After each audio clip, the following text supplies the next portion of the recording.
Hi, I'm Donna at Ready to Stamp, and today I want to show you one of my favorite nature-themed cards. The card that I want to show you how to make is this one using Lovely as a tree.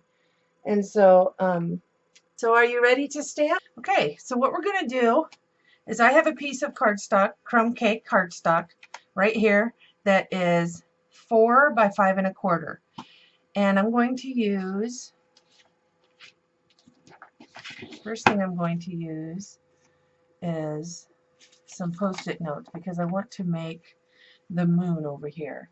So I'm going to take a 1-inch punch, and I want to make sure that I have some of the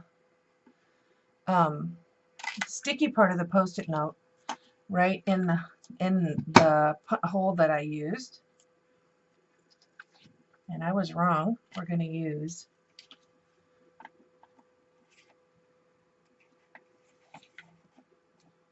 like this so that we have some edges, and we're going to put it on like so.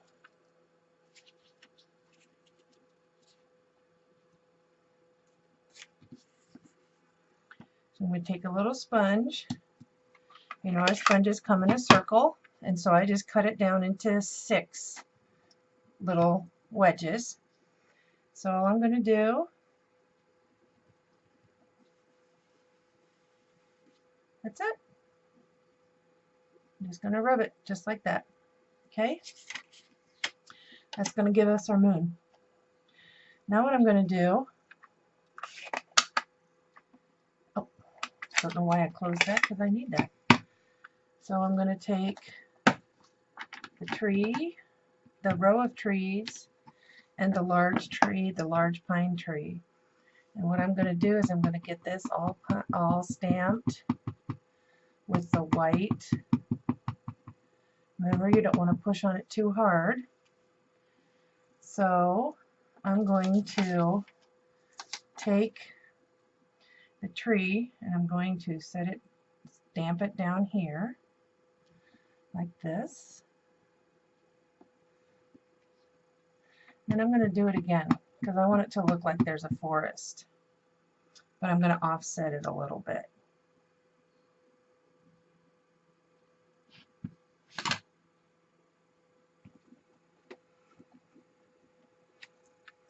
Okay? So then we'll clean that off. Then I'm going to take the pine tree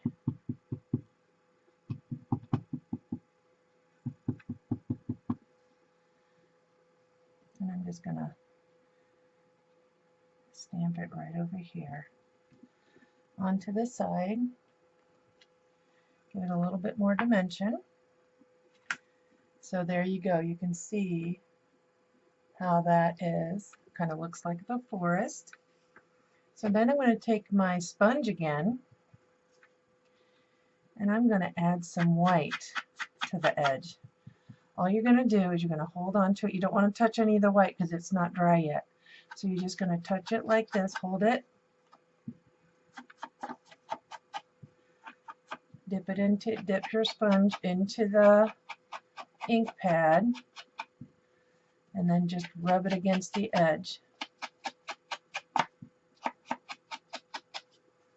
Okay?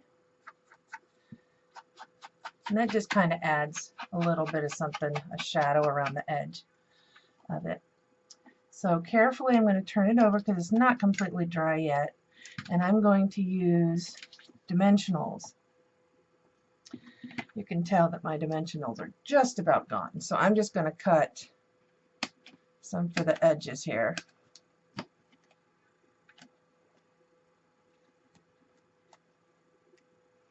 And the coolest thing about these dimensionals is I have used every last crumb of them. They are all gone. There's nothing left on there. So no waste, which is what I love. Nothing better than to get all your money's worth, is it?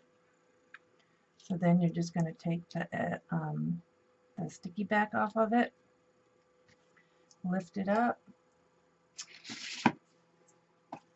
This piece is crumb cake as well, and it is 5.5 by 8.5, and I'm folding it in half and using my bone folder.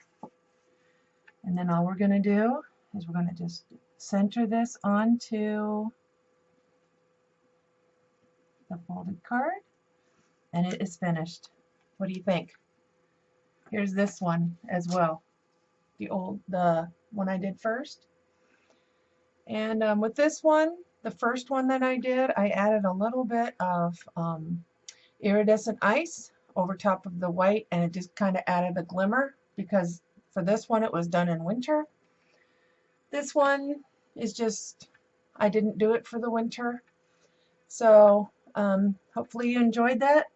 If you have any questions, go ahead to my email, donna@readytostamp.com, and you can email me and ask a question, and I'll be happy to answer it for you.